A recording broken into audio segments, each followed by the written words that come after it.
नमस्कार प्रिय विद्यार्थियों और मेरे YouTube परिवार के गोरा सर चैनल के सभी शिक्षार्थियों। आज हम इस वीडियो के माध्यम से एक अत्यधिक महत्वपूर्ण टॉपिक क्लॉजेस का पढ़ने वाले हैं। जैसा कि आप स्क्रीन पर देख पा रहे हैं, आज का अपना टॉपिक है क्लॉजेस। विधिक रूप से टॉपिक प्रारंभ करने से पूर्व वीडियो को लाइक और शेयर करना और चैनल को सब्सक्राइब करना ना भूलें। चलिए प्रारंभ करते हैं आज का अपना टॉपिक क्लॉजेस। क्लॉजेस शब्द का शाब्दिक अर्थ हम लोग पहले समझने का प्रयास करते हैं। क्लॉज का वास्तविक में हिंदी अर्थ है किसी प्रकार के वाक्य का खंड या उपवाक्य।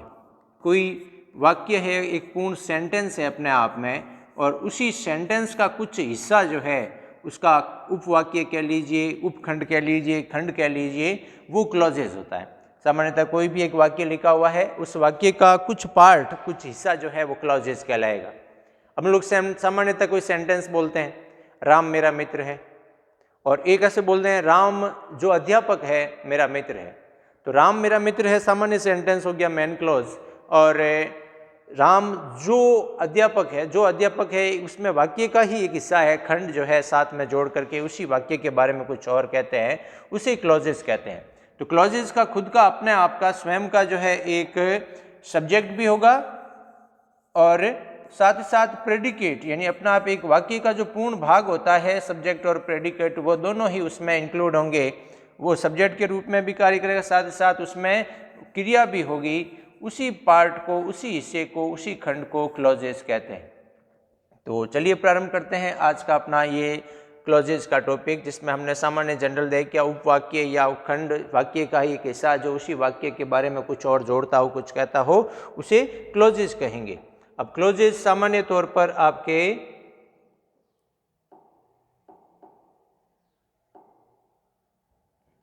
क्लॉजेस आपके सामान्य तौर पर तीन प्रकार के होंगे। क्लॉजेस मुख्य रूप से तो मेन क्लॉजेस और सबऑर्डिनेट क्लॉजेस ही हैं। क्लॉजेस जो खंड आपके सामान्यतः किसी प्रकार के वाक्य में प्रयुक्त किया जाता है, वो सबसे पहला जो है प्रिंसिपल क्लॉज। प्रिंसिपल क्लॉज को मेन क्लॉज भी कहते हैं। अब मेन क्लॉज और सबऑर्डिनेट क्लॉज को समझने के लिए चलिए एक वाक्य देखते हैं कि अभी हम लोगों ने जो सेंटेंस बोला कि Ram who is your teacher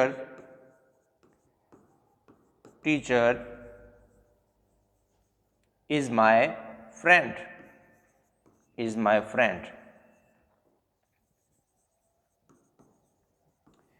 ये जो सेंटेंस है आपके Ram who is a teacher is my friend, एक पार्ट तो इसमें है राम इज माय फ्रेंड, ये जनरल आपके सेंटेंस हो गया। एक है हु इज अ टीचर, जो अध्यापक है, ये एक अपने आप में क्लॉज है, और राम इज माय फ्रेंड ये अपने आप में एक क्लॉज है। लेकिन जिस क्लॉज को, अब क्लॉज के मुख्य दो पार्ट हैं, एक तो मेन क्लॉज या प्रिंसिपल क्लॉज भी जिसे कहते हैं, दूसरा है सबऑर्डिनेट क्लॉज। सबऑर्डिनेट का मतलब क्या होता है? सबऑर्डिनेट का शाब्दिक अर्थ होता है आश्रित वाक्य, यानी आश्रित, किसी के ऊपर जिसको निर्भर रहना पड़े, आश्रित रहना पड़े। तो जो वाक्य अपने आप में जिसका पूर्ण अर्थ निकलता हो, जैसे सीधा ही कहते हैं Ram is my friend, Ram मेरा मित्र, इसका पूर्ण अर्थ निकल रहा है, ये अपने आप में स्वतंत्र है। तो इंडिपेंडेंट क्लॉजेज या मेन क्लॉजेज या प्रिंसिपल क्लॉजेज एक ही बात है। तो ये पहला प्रकार ये। दूसरा जो है सबऑर्डिनेट या डिपेंडेंट क्लॉज। सबऑर्डिनेट और डिपेंडेंट क्लॉज का अर्थ क्या है? इसको अर्थ के लिए दूसरे वाक्य के हिस्से के ऊपर निर्भर रहना पड़ता है। अभी हम लोग जैसे इतना ही कहें जो मेरा मित्र है, तो वाक्य अपने आप में पूर्ण नहीं होगा। आपको इतना ही कहते हैं कि जो मेरा मित्र है, तो आप सोचोगे क्या जो मित्र है, कौन मित्र है, जो मित्र है तो क्या करें? तो इसको इसके दूसरे जो है पार्ट के ऊपर डिपेंड रहना पड़ रहा है। तो ये तो हो गया आपके सबऑर्डिनेट क्लॉज, और जिसका अपने आप में पूर्ण अर्थ निकल जाए वो आपके होगा मेन क्लॉज या प्रिंसिपल क्लॉज, इंडिपेंडेंट क्लॉज। तो प्रिंसिपल क्लॉज जो है वो अपने आप में पूर्ण होता है, जिसका अर्थ जो है स्पष्ट हो जाता है, और इसके प्रारंभ में कोई किसी प्रकार के कंजक्शन वगैरह का प्रयोग नहीं कहता है, तो वो प्रिंसिपल क्लॉज है। I do not know where does he go, मैं नहीं जानता वह कहाँ जाता है। या Sita said that she was going to market, Sita ने कहा कि वह बाजार जा रही थी। तो ये जो सामान्य सेंटेंसेज है इसमें इसका स्वयं का सब्जेक्ट है और उसका पूरा पार्ट जो है प्रेडिकेट है। इसको अर्थ के लिए दूसरों के ऊपर निर्भर नहीं रहना पड़ रहा है, अपने आप में पूर्ण अर्थ निकल रहा है। वो तो आपके हो गया इंडिपेंडेंट या प्रिंसिपल या मेन क्लॉज। दूसरा जो है कुछ क्लॉजेज को किसी प्रकार के कोऑर्डिनेटिंग जो है कंजक्शन से जुड़ा हुआ होता है। कोऑर्डिनेटिंग सामान्यतः ये भी होगा तो इसका अर्थ तो पूर्ण निकलेगा, लेकिन किसी न किसी प्रकार के कोऑर्डिनेटिंग कंजक्शन से जुड़े हुए होते हैं तो उन्हें कोऑर्डिनेट कंजक्शन भी कहते हैं। I shall go and she will come, मैं जाऊंगा और वह आएगी, इस कंजक्शन के माध्यम से जुड़ा गया है। She worked very hard but, ये भी किसी न किसी प्रकार के कंजक्शन से जुड़ा हुआ है तो उन्हें कोऑर्डिनेटिंग कंजक्शन कहते हैं। तीसरा जो इसका मुख्य प्रकार है वो है subordinate clauses. Subordinate clauses, subordinate से क्या तात्पर्य हो गया? सबऑर्डिनेट यानी आश्रित, जिसके ऊपर जो है अर्थ स्वयं का प्रकट करने के लिए दूसरे वाक्य के ऊपर, सेंटेंस के क्लॉज के ऊपर, उपवाक्य के ऊपर निर्भर रहना पड़ रहा है तो उसे सबऑर्डिनेट क्लॉजेस कहेंगे। यानी शायद उपवाक्य ये स्वतंत्र रूप से अपना अर्थ और भाव व्यक्त नहीं कर पाता है।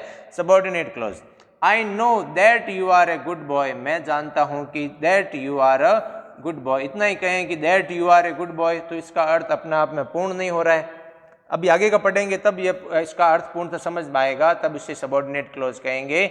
I asked her what she was doing, वह क्या कर रही थी, तो वह क्या कर रही थी ये अपने सामान्य तौर पर जो है व्हाट शी वाज डूइंग इतना ही कहकर के उस क्लॉजेस को छोड़ दिया जाए तो उसके अर्थ को समझने के लिए दूसरे के ऊपर, एक दूसरे के ऊपर निर्भर रहना पड़ता है, उसे सबऑर्डिनेट क्लॉजेस कहते हैं। मुख्य तौर पर तो दो ही जो है सामान्यतः अध्ययन हम लोग करते हैं, मेन क्लॉजेस, प्रिंसिपल क्लॉजेस और सबऑर्डिनेट क्लॉजेस का। फिर देखिए अब अपने जो पाठ्यक्रम में मुख्य रूप से सबऑर्डिनेट क्लॉजेज है। सबऑर्डिनेट क्लॉजेज जो आश्रित उपवाक्य हैं उनके अध्ययन के बारे में देखेंगे। सबऑर्डिनेट क्लॉजेज स्वयं अपने आप में तीन प्रकार के हैं, नाउन क्लॉजेज, रिलेटिव क्लॉजेज और एडवर्ब क्लॉजेज। नाउन, अब नाउन क्लॉजेज से तात्पर्य क्या हो गया? वाक्य का खंड या उपवाक्य जो सेंटेंस में संज्ञा की, नाउन की भूमिका होती है, वही की वह भूमिका किसी सेंटेंस में ऐसा क्लोज, शब्दों का समूह नाउन की भूमिका निभाता है तो उसे नाउन क्लोज कहेंगे। रिलेटिव क्लोज को एडजेक्टिव क्लोज भी कहते हैं। एडजेक्टिव क्लोज जो है जिस प्रकार से एक एडजेक्टिव सामान्य तौर पर किसी नाउन या प्रोनाउन को क्वालिफाई करने के लिए सेंटेंस में प्रयुक्त किया जाता है, वही भूमिका ये निभाएगा। और एडवर्ब का तात्पर्य क्या हो गया? क्रिया विशेषण, जो क्रिया विशेषण की भूमिका है वो क्लॉजेस के रूप में इसमें निभाएगा। तो सबसे पहले हम लोग चलते हैं इसका पहला ही प्रकार नाउन क्लॉजेस का अध्ययन करते हैं। क्लॉजेस का सामान्य तात्पर्य क्या हो गया? वाक्यों का खंड यानी उपवाक्य जो सामान्यतः एक नाउन में भूमिका, सेंटेंस में नाउन की जो भूमिका होती है वही एक शब्द नहीं होकर के शब्दों का समूह जो क्लोज के रूप में आश्रित उपवाक्य में नाउन क्लोज की क्या भूमिका हो सकती है। इस आधार पे नाउन क्लोजेस दो प्रकार से, दो रूपक में हो सकते हैं, एक तो क्वेश्चन क्लोज के रूप में और दूसरा दैट नाउन क्लोज के तौर पर।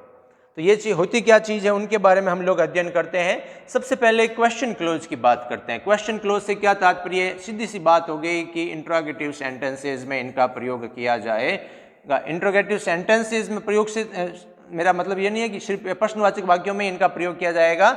इंट्रोगेटिव सेंटेंसेस के हम लोग जनरल देखते हैं कि इंट्रोगेटिव सेंटेंस जो है प्रकृति के आधार पर दो तरह से हो सकते हैं। एक तो किससे प्रारंभ होने वाले? हेल्पिंग वर्ब से प्रारंभ होने वाले। दूसरे जो है WH वर्ड या क्वेश्चन वर्ड से प्रारंभ होने वाले। तो दो अलग अलग प्रश्नवाचक जो है वाक्यों को जोड़ने के लिए सामान्यतः इससे जो है आपके क्वेश्चन क्लोज का, नाउन क्लोज के बारे में पढ़ रहे हैं, क्वेश्चन क्लोज का प्रयोग किया जाता है। WH क्लोजेज कहेंगे जो WH वर्ड से प्रारंभ होने वाला है, हेल्पिंग वर्ब से प्रारंभ होने वाले को हेल्पिंग वर्ब क्लोजेज कहेंगे। हेल्पिंग वर्ब वाले जो इंट्रोगेटिव सेंटेंस में क्या है, जिनका जवाब यस नो टाइप में दे सकते हैं, वो सेंटेंस सामान्यतः सीधा ही हेल्पिंग वर्ब से प्रारंभ होगा। दूसरा क्वेश्चन वर्ड से या WH वर्ड से प्रारंभ होता है। अब सबसे पहले की बात करते हैं WH वर्ड या क्वेश्चन वर्ड वाले क्लोजेस। WH वर्ड या क्वेश्चन वर्ड वाले क्लोजेस से तात्पर्य क्या है? अलग अलग दो सेंटेंसेस दिए हुए होंगे, उनको जो है अपने को एक दोनों क्लोजेस को जोड़ करके, दोनों वाक्यों को जोड़ करके एक वाक्य बनाना हो। When will the train come, rail कब आएगी, ये इंट्रोगेटिव सेंटेंस है, WH वर्ड वाला है। और can you tell me that, क्या तुम मुझे ये बता सकते हो। इसको हम लोग जोड़ते हैं अगर, तो शुरुआत में कैन यू टेल मी, क्या आप मुझे बता सकते हैं, कैन यू टेल मी अब जो व्हेन शब्द है WH वर्ड वाला वो आपके बीच में can you tell me when the train will come, train will come. आप देख रहे हैं कि आपके जो सब्जेक्ट है ट्रेन वो पहले आ गया और हेल्पिंग वर्ब बाद में आ गई। क्यों? क्योंकि जो इंट्रोगेटिव सेंटेंस है प्रश्नवाचक वाक्य उसको अपन लोगों को साधारण वाक्य असर्टिव सेंटेंस में कन्वर्ट करना है, अफर्मेटिव सेंटेंस में कन्वर्ट करना है। तो अफर्मेटिव सेंटेंस में स्ट्रक्चर क्या रहता है? सबसे पहले सब्जेक्ट, उसके बाद हेल्पिंग वर्ब, फिर मेन वर्ब। और इंट्रोगेटिव में क्या होता है? हेल्पिंग वर्ब पहले आ जाती है। सबसे पहले अगर WH वर्ड है तो WH वर्ड, फिर हेल्पिंग वर्ब, फिर सब्जेक्ट, फिर मेन वर्ब और क्वेश्चन मार्क लास्ट में ऑब्जेक्ट और लगा करके। तो इनको जोड़ते समय आपको क्या ध्यान रखना है? WH वर्ड वाला जो शब्द है ना वो वाक्य में सामान्य तौर पर जो है पहले लिख दिया। अब वो क्या कर रहा है कि WH वर्ड वाले सेंटेंस को आप लोगों ने पहले शब्द वाले वाक्य को पहले लिख दिया जिसके साथ में WH वर्ड आ रखा है। फिर आपको क्या करना है? WH वर्ड ये जो खुद है वो अब यहाँ पर क्वेश्चन वाले शब्द के रूप में नहीं रह करके यहाँ पर कंजक्शन के तौर पर प्रयुक्त हो जाएगा। यानी हम लोग डायरेक्ट से इनडायरेक्ट में भी कन्वर्ट करते थे तो क्या करते थे कि आपके सामान्यतः कोई भी डायरेक्ट का सेंटेंस होता था कि जैसे शी सैड टू मी, उसने मुझसे कहा। ये छोटी कक्षाओं में आपने पढ़ा है। What do you do, what do you do, उसने मुझसे कहा तुम क्या करते हो। डायरेक्ट से इनडायरेक्ट में कन्वर्ट करते थे तो हम लोग क्या क्या चेंजेस करते थे? अंदर इंट्रोगेटिव सेंटेंस था तो हम लोग कर देते थे शी आस्क्ड मी। अब यहाँ पर इस कॉमा को हटा करके हम लोग किसी प्रकार के कंजक्शन का प्रयोग करते थे। तो WH वर्ड वाले में क्या करते थे? WH इंट्रोगेटिव सेंटेंस था उसको अफर्मेटिव में कन्वर्ट करना था और WH वर्ड को कंजक्शन के तौर पर ही काम ले लेते। फिर इसको इंट्रोगेटिव को हम लोग क्या करते थे? अफर्मेटिव में कन्वर्ट कर देते थे। What do you do. अब इसमें सिंपल प्रेजेंट टेंस है। सिंपल प्रेजेंट टेंस बार पास्ट टेंस होने की वजह से हम लोग जो है उसको क्या कर देंगे? किस में कन्वर्ट कर देंगे? पास्ट सिंपल में। तो व्हाट, अब you second person pronoun object के अकॉर्डिंग चेंज हो जाएगा, आई बन जाएगा। व्हाट डू यू, अब डू का प्रयोग इंट्रोगेटिव होने पर प्रयोग करते हैं। अफर्मेटिव में कन्वर्ट करेंगे तो डू के जगह हम लोग क्या काम में ले लेंगे? डिड का प्रयोग होता है, लेकिन अफर्मेटिव में होता नहीं है डिड का। तो व्हाट आई और इस डू की सेकेंड फॉर्म आ जाएगी व्हाट आई डिड और लास्ट में क्या आ जाएगा? फुल स्टॉप हो जाएगा। यही करते थे। यही अगर आपके यहाँ पर हेल्पिंग वर्ब से प्रारंभ होने वाला क्वेश्चन वर्ड होता तो हम लोग कंजक्शन के रूप में किसका प्रयोग करते थे? इफ या वेदर का प्रयोग करते थे और सेंटेंस को इंट्रोगेटिव को अफर्मेटिव में कन्वर्ट कर देते थे।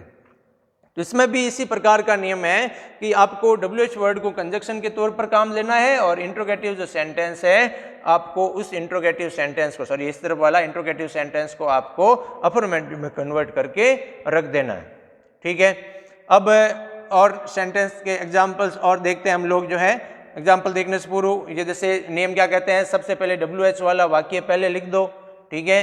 फिर यह WH शब्द के अर्थ वाले शब्द को हटा दो। WH शब्द का अर्थ यहाँ पर जो है इंट्रोगेटिव था पहले वाले में, फिर इंट्रोगेटिव नहीं रह करके कंजक्शन के तौर पर प्रयोग करेंगे। उसके बाद WH ग्रुप वाले शब्द को लिख करके शेष वाक्य साधारण वाक्य में सामान्यतः इंट्रोगेटिव को अफर्मेटिव में कन्वर्ट करके लिख देना। बिना WH वाला सबसे पहले लिखना है। ठीक है। I never believed what did you tell her। सबसे पहले अब क्या करो? देखो नियम देखिए। WH वर्ड बिना WH वर्ड वाला सबसे पहले लिखना है I never believed। अब WH वर्ड को ही कंजक्शन के तौर पर काम ले लेना है। WH वर्ड को कंजक्शन के तौर पर काम ले लेंगे, उसको इंट्रोगेटिव को अफर्मेटिव में कन्वर्ट करना है। What did you tell her? तो I never believed what you, अब डिड आता है तब टेल का प्रयोग करना है। इंट्रोगेटिव है नहीं तो अब अफर्मेटिव में कन्वर्ट हो गया तो टेल की सेकेंड फॉर्म आ जाएगी व्हाट यू टोल्ड हर और लास्ट में full stop. I never believed what you told her. समझ रहे हो? यानी सामान्यतः इंट्रोगेटिव सेंटेंस था उसके पार्ट को हम लोगों को अफर्मेटिव में कन्वर्ट करना है, कंजक्शन के रूप में प्रयोग करना है और जो अफर्मेटिव के सेंटेंसेस के रूल्स लागू होते हैं वही अपने को इसमें लागू करना है। तो पहला नियम जो है आपके नाउन क्लोजेज में सामान्यतः हम लोगों के क्वेश्चन क्लोज है उससे सेंटेंस WH क्वेश्चन वालों से सेंटेंस किस प्रकार से चेंज होंगे। अब देखिए अगर वही help interrogative sentence helping verb से प्रारंभ होने वाला हो, यानी कि आपके हेल्पिंग वर्ब से प्रारंभ होने वाला सेंटेंस है, जैसे दो अलग अलग सेंटेंस है। डू यू नो इट, क्या तुम ये जानते हो? Has he pass the exam, क्या तुम जानते हो वो परीक्षा पास कर चुका है? तो डू यू नो, ये वाला सामान्य इट का प्रयोग करने की आवश्यकता नहीं, इसको हटा देंगे। अब दोनों सेंटेंस के बीच में इंट्रोगेटिव सेंटेंस अगर हेल्पिंग वर्ब वाला है तो कंजक्शन के रूप में इफ या वेदर का प्रयोग करते थे। तो do you know if he has passed the exam, क्या तुम्हें पता है वो परीक्षा पास कर चुका है। इंट्रोगेटिव था, इसको अफर्मेटिव में कन्वर्ट कर दिया गया।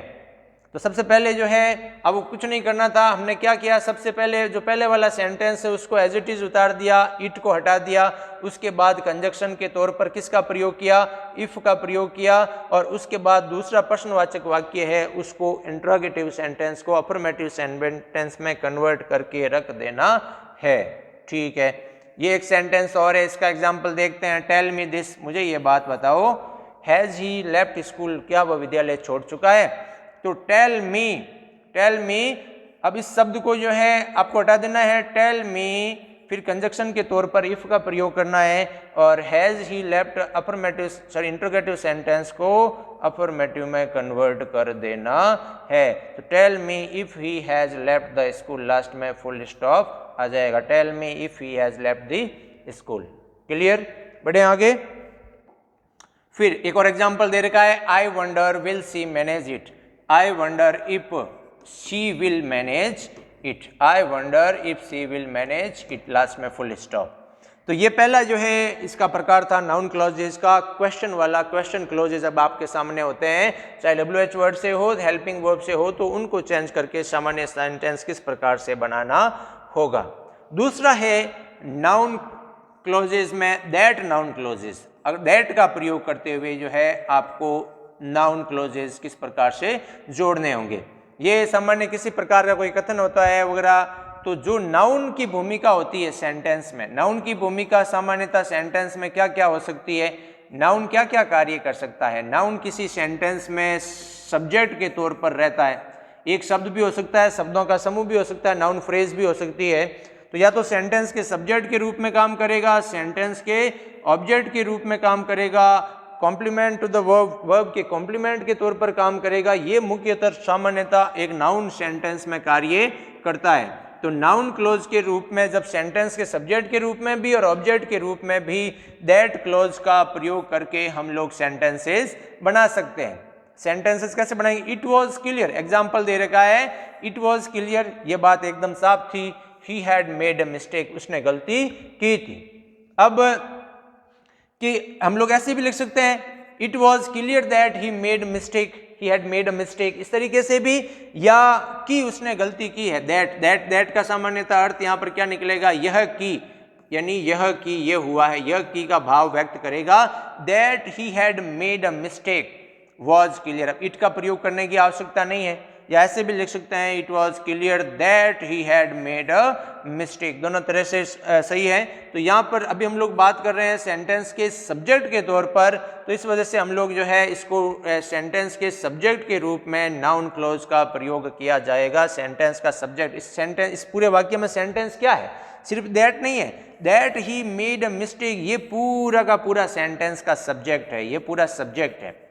और नाउन क्लोज के तौर पर एक शब्द भी, यानी इट वॉज क्लियर, ये एक शब्द ही जो है सब्जेक्ट के रूप में काम कर रहा था। अब यहाँ पर पूरा that he made a mistake, ये पूरे के पूरे सेंटेंस में सब्जेक्ट के तौर पर काम कर रहा है। इतना लंबा जो नाउन क्लोज है सेंटेंस के सब्जेक्ट के तौर पर काम कर सकता है। ठीक वैसे के वैसे जो है एक और एग्जाम्पल दे रखा है, सबसे पहले वाक्य की शुरुआत दैट से कीजिए और उसके बाद मुख्य क्रिया लगाइए। इट वाला वाक्य जो है आपको इट को और दिस इस प्रकार के शब्दों को हटा देना है और शेष वाक्य आपको पूरा उतार देना है। यानी द अर्थ इज राउंड, पृथ्वी गोल है, ये एक एग्जाम्पल अलग सेंटेंस है। इट्स नॉन टू ऑल, तो ये सब जानते हैं, it is known to all, और that the earth is round. तो मुख्य जो आपके स्टेटमेंट है, मुख्य जो सेंटेंस है, उसको पहले उतारना है। सबसे पहले क्या लगा देना है अपने को, that the earth is round, पहले वाक्य को पूरा का पूरा उतार दीजिए। That the earth is round, यह कि पृथ्वी गोल है। फिर इट शब्द को लिखने की आवश्यकता है नहीं, इज नॉन टू ऑल, ये कि पृथ्वी गोल है सबको पता है। That the earth is round is known to all. ये यहाँ पर that the earth is round पूरे का पूरा सेंटेंस के सब्जेक्ट के तौर पर काम कर रहा है, नाउन क्लॉज के तौर पर।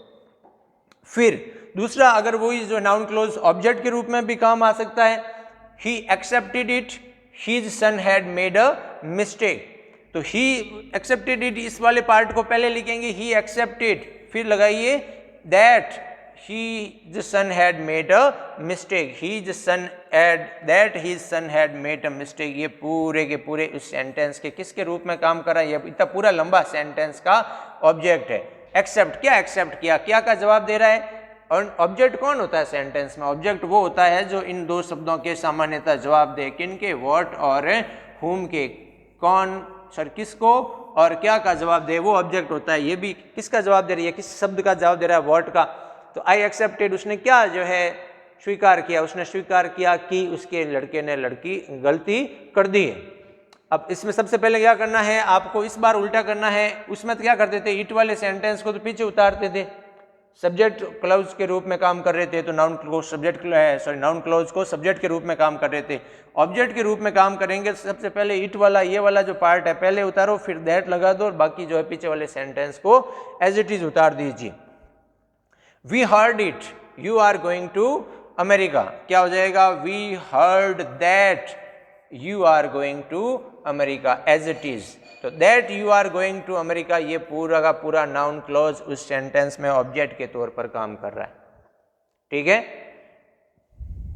फिर अब जो है दूसरा जो इसका प्रकार पढ़ रहे हैं हम लोगों ने अभी तक, जो है पहले प्रकार के बारे में अध्ययन किया, नाउन के क्लॉजेज के बारे में, कि नाउन क्लॉजेज एक सेंटेंस में सामान्य तौर पर किस किस प्रकार से काम कर सकता है, उसके सब्जेक्ट के तौर पर, ऑब्जेक्ट के तौर पर, वर्ब के जो है ऑब्जेक्ट के तौर पर या वर्ब के कॉम्प्लीमेंट के तौर पर। दूसरा जो इसका प्रकार आता है वो है रिलेटिव क्लॉजेज। रिलेटिव क्लॉजेज सामान्यतः क्या होगा? रिलेटिव क्लॉजेज का रिलेटिव शब्द का अर्थ क्या होता है? संबंध। संबंध जो है वाचक उपवाक्य, यानी इसको एडजेक्टिव जो है एडजेक्टिव क्लॉजेस भी कहते हैं, संबंधवाचक उपवाक्य। तो रिलेटिव क्लॉजेस सामान्यतः जो कार्य एक सेंटेंस में एडजेक्टिव की जो भूमिका होती है, एडजेक्टिव यानी क्या होता है? विशेषण। जो विशेषण की भूमिका होती है वैसी की वैसी भूमिका किसी सेंटेंस में रिलेटिव क्लॉजेज या एडजेक्टिव क्लॉजेज निभाएगा। या एडजेक्टिव क्या करता है? विशेषण एडजेक्टिव क्या करता है? किसी प्रकार के नाउन या प्रोनाउन को क्वालिफाई करता है। क्वालिफाई यानी क्या होता है? विशेषता बताती है। तो इससे पूर्व आने वाले जो शब्द होते हैं नाउन या प्रोनाउन, उनकी विशेषता बताते हैं रिलेटिव क्लॉजेज। रिलेटिव क्लॉजेज सामान्यतः कैसे बनेंगे? तो रिलेटिव प्रोनाउन से। रिलेटिव प्रोनाउन कौन कौन से हैं? हु, हुज, हुम, विच और दैट। हु, हुज, हुम ये पर्सन के लिए, विच, दैट अन्य प्राणियों और वस्तुओं उनके लिए, और या रिलेटिव एडवर्ब से भी जो है रिलेटिव क्लॉजेस बन सकते हैं। कौन कौन? हाउ, वाई, व्हेन, वेयर, इनसे जो है सामान्यतः शुरुआत होती है रिलेटिव क्लॉजेज की। तो क्लॉजेज का दूसरा प्रकार है रिलेटिव क्लॉजेज, संबंधवाचक उपवाक्य। जो भूमिका एक सेंटेंस में एडजेक्टिव की होती है वैसी की वैसी भूमिका रिलेटिव क्लॉजेज की किसी सेंटेंस में होती है। अब रिलेटिव क्लॉजेज के माध्यम से हम लोग अलग अलग सेंटेंसेस को कैसे जोड़ेंगे? तो सबसे पहले इनके जो प्रकार हैं वो है आपके हु, हुज और हुम। जो रिलेटिव प्रोनाउन है हु, हुज, हुम। अब हु, हुज, हुम कौन है? ये सारे के सारे मुख्य तौर पर इनका प्रयोग किसके लिए होगा? किसी व्यक्ति के लिए होगा, पर्सन के लिए होगा। पर्सन के लिए जब कर्ता के रूप में, यानी सब्जेक्टिव फॉर्म, जब कर्ता के रूप में पर्सन पूछना होता है तब हम लोग पूछते हैं हु का प्रयोग करते हुए। हुज का जो है पोजीशन को शो करना, किसका, अधिकार के अर्थ में, और हुम किसको ऑब्जेक्टिव फॉर्म होती है सामान्यतः प्रश्न पूछने के अर्थ में। तो कौन, किसका और किसको। और जब प्रश्न पूछा जाएगा तो जो, जिसका और जिसको के भाव जो है कंजक्शन के तौर पर एडवर्ब जो है रिलेटिव प्रोनाउन या एडवर्ब के तौर पर कंजक्शन के तौर पर क्लॉजेज में जब इनका प्रयोग किया जाएगा तो अर्थ निकलेगा। तो हु का और इनका सामान्यतः प्रयोग जो है किसके लिए होगा? व्यक्ति के लिए होगा। किसी प्रकार के पर्सन के लिए, व्यक्ति के लिए प्रयोग किया जाएगा। और इसकी जो महत्वपूर्ण पार्ट है वो सामान्यतः किसी सेंटेंस के सब्जेक्ट के बारे में बात करने के लिए, सब्जेक्ट की विशेषता बताने के लिए, सब्जेक्ट को क्वालिफाई करने के लिए इसका प्रयोग किया जाएगा। आई मेट अ मैन, मैं एक व्यक्ति से मिला, ही वॉज ब्लाइंड, वह अंधा था। अब हम लोग सामान्यतः किसी व्यक्ति के बारे में और कुछ चीज जोड़ें, मैं एक व्यक्ति से मिला जो अंधा था, व्यक्ति जो अंधा था, ये व्यक्ति के बारे में विशेषता बताई जा रही है, उसी के बारे में बात की जा रही है वापस। तो आई मेट अ मैन, अब जिस शब्द की विशेषता बताई जा रही है उस नाउन के तुरंत बाद में आपको हु, हुज, हुम का प्रयोग करना है। एक बात है, हु, हुज, हुम के प्रयोग से पूर्व जो शब्द होगा, पूर्वगामी शब्द, वो किसी प्रकार का पर्सन होगा। I met a man who was blind, मैं एक व्यक्ति से मिला जो अंधा था। We know a lot of boys, हम बहुत से लड़कों को जानते हैं, बॉयज नाउन है। दे प्ले हियर, वे यहाँ खेलते हैं। अब ये वापस वाला सेंटेंस किसके बारे में कह रहा है? उन्हीं लड़कों के बारे में कह रहा है। तो उससे हु से सेंटेंस कैसे बनेगा, ये कैसे जुड़ जाएगा? We know a lot of boy, we know a lot of boys who play. अब दे का प्रयोग करने की आवश्यकता नहीं है, हु प्ले हियर, हम बहुत से लड़कों को जानते हैं जो यहाँ खेलते हैं। तो हु का प्रयोग किसी व्यक्ति के लिए होगा और उसके सब्जेक्टिव फॉर्म की विशेषता बताने के लिए। दूसरा जो है वो है आपके हुज, जैसे कि हमने इसकी बात की थी, किसी प्रकार के पजेसिव फॉर्म, पजेशन मीन्स क्या होता है? आधिपत्य, अधिकार को दर्शाने वाले जो है एडजेक्टिव या प्रोनाउन, उसकी विशेषता बताने के लिए हुज का प्रयोग किया जाएगा। प्रश्न पूछने के अर्थ में तो हुज का अर्थ होता है किसका, यहाँ पर इसका अर्थ होगा जिसका। तो हुज का प्रयोग सामान्यतः व्यक्ति के लिए। I saw a poor girl, sentence है I saw a poor girl, मैंने एक गरीब लड़की को देखा। हर क्लोथ्स वर टर्न, उसके कपड़े फटे हुए थे। वापस किसी के बारे में बात कर रहा है? गर्ल्स के बारे में। विशेषता किसकी बता रही है? गर्ल्स के कपड़ों की विशेषता, गर्ल्स का जो पोजीशन है, जिस चीज पर अधिकार है, उनकी विशेषता बताने वाले ये विशेषण है एडजेक्टिव क्लॉजेज। तो अब इसका किस प्रकार से वाक्य ये जुड़ जाएगा? आई शॉ अ पुअर गर्ल, मैंने एक गरीब लड़की को देखा जिसके कपड़े, हर क्लोथ से पूर्व जो है क्लोथ, हर की जगह पर क्या आ जाएगा? हुज आ जाएगा। हुज क्लोथ्स वर टर्न, मैंने एक लड़की को देखा जिसके कपड़े फटे हुए थे।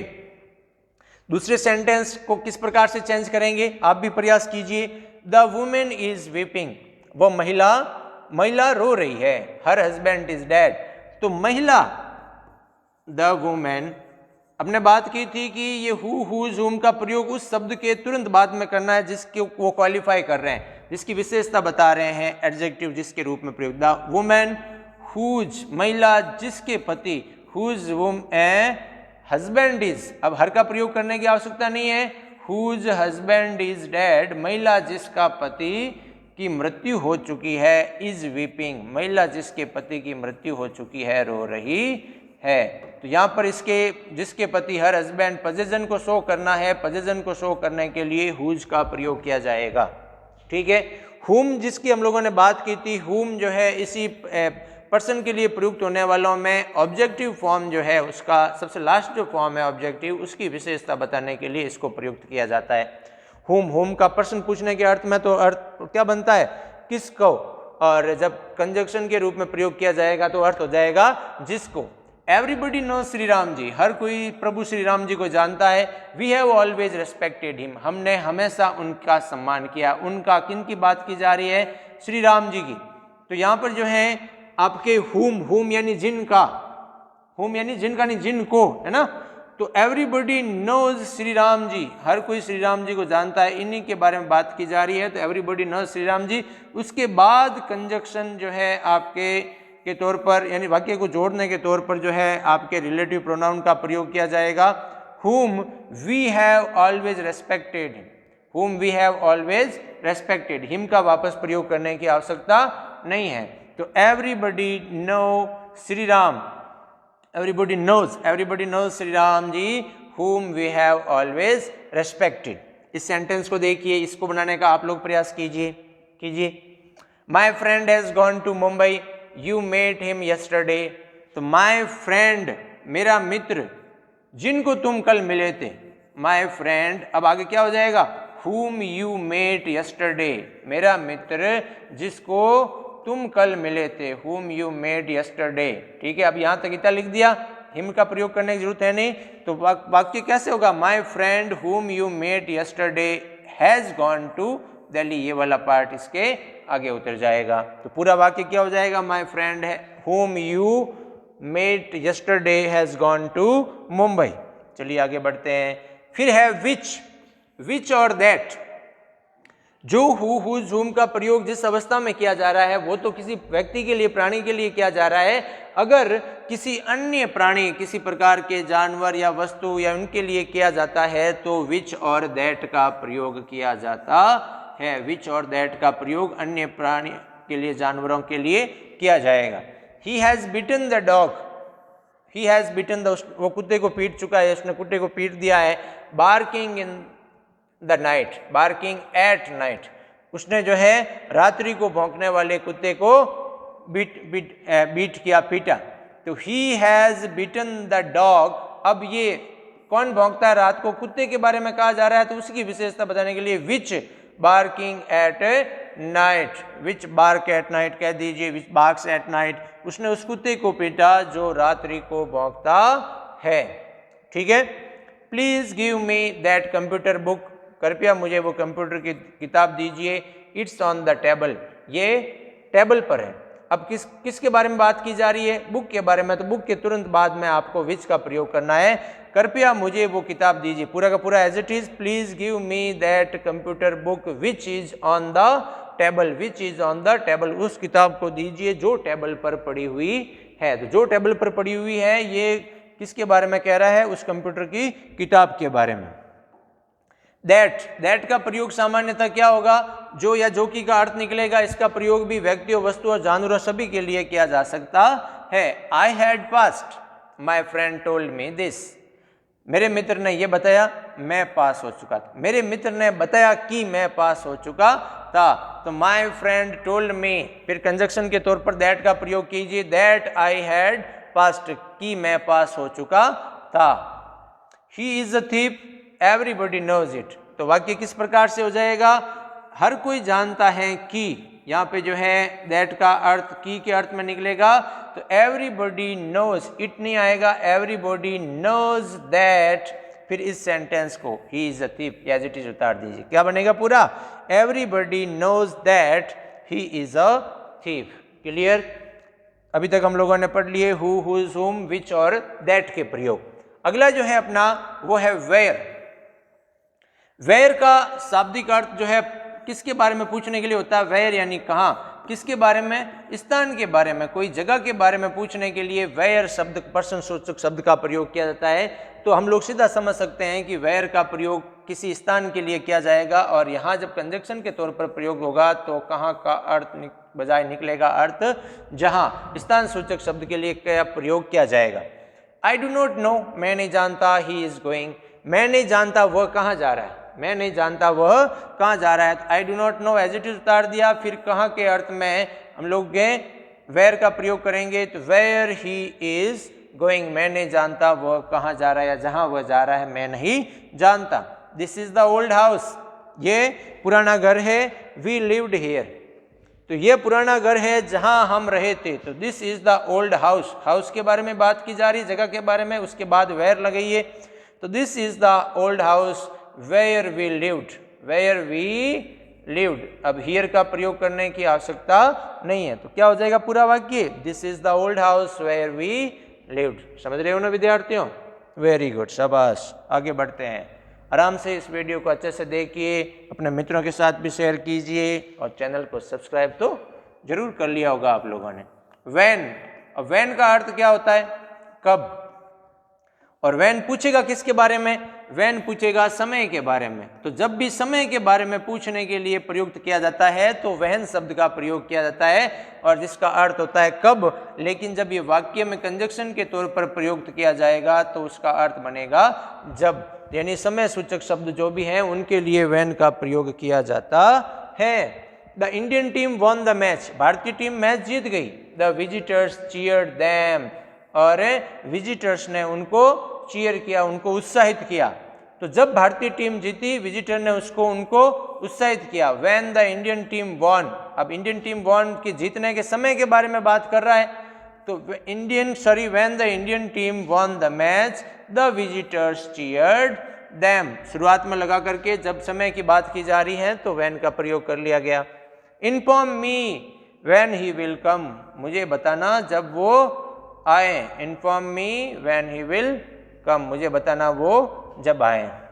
ठीक है, ओके। नेक्स्ट देखिए, नेक्स्ट है आपके वाई। वाई का शाब्दिक अर्थ आप लोग जानते ही हैं। वाई का प्रयोग किस लिए, क्या अर्थ क्या बनता है? क्यों के अर्थ में। अब क्यों का प्रयोग कब करते हैं? जब भी किसी प्रकार का क्या जानना हो, कारण जानना हो, रीजन जानना हो, तो वाई का प्रयोग किया जाता है। तो उसके कारण को जिस प्रकार से या जिस कारण से जो है कि भाव का बोध करवाने के लिए हम लोग वाई का प्रयोग करते हैं। I didn't come to school today, मैं आज स्कूल नहीं आया। Do you know the reason, तुम कारण जानते हो, तो do you know the reason ये पहले आ जाएगा। Do you know the reason why, फिर वाई कंजक्शन का प्रयोग कीजिए। Why he didn't come to school today. और लास्ट में हम लोगों को जैसे पहले भी बात की थी, इंट्रोगेटिव मार्क का प्रयोग नहीं करना है, ये यहाँ पे कंजक्शन के तौर पर प्रयुक्त होंगे। He was weeping for some reason, वह किसी कारण से रो रहा था। नोबडी न्यू द रीजन, कोई नहीं जानता है। तो समन पहले सेंटेंस ये वाला पार्ट उतारेंगे, नोबडी न्यू द रीजन, इसको भी लिख सकते हैं या ऐसा भी लिख सकते हैं, nobody knew why he was weeping, why he was weeping, कोई नहीं जानता वह क्यों रो रहा था। और nobody knew the reason why he was weeping, इस तरीके से भी लिख सकते हैं। ठीक है, कैसे हो जाएगा? Nobody knew why he was weeping या nobody knew the reason why he was weeping. Good. Next, how. How का अर्थ क्या होता है? कैसे। किसी काम को करने के तरीके के बारे में जानने के लिए, उसकी विधि क्या है, उस काम करने का तरीका या माध्यम क्या है, उसको जानने के लिए हाउ का प्रयोग किया जाता है। और वाक्य के बीच में जब इसका प्रयोग किया जाएगा तो उसका अर्थ निकलेगा ऐसे। ठीक है, I do not no he did it, मैं नहीं जानता उसने किया। अब मैं नहीं जानता उसने कैसे किया, आई do not know how he did it. बस कुछ नहीं करना है, सिर्फ और सिर्फ दोनों के बीच में हाउ का प्रयोग कर देना है, बाकी दोनों सेंटेंसेस एज इट इज उतार देने। अब देखिए, nobody knows he met with the accident, कोई नहीं जानता। Nobody knows how he met with accident, कोई नहीं जानता उसकी दुर्घटना कैसे हुई। तो कैसे किसी काम को करने का तरीका कैसे हुआ, उसके बारे में जानने के लिए हम लोग जो है इसका प्रयोग करेंगे। फिर जो है व्हाट का सामान्य जानकारी के लिए प्रयोग किया जाता है, क्या का भाव के लिए। ठीक है ना, सामान्य किसी प्रकार के आप कर्ता के बारे में जानने के लिए भी और कर्म ऑब्जेक्ट के बारे में जानने के लिए इसका प्रयोग किया जा सकता है। The poor girl is eating something, गरीब लड़की कुछ खा रही है। नो वन नो इट, कोई नहीं जानता।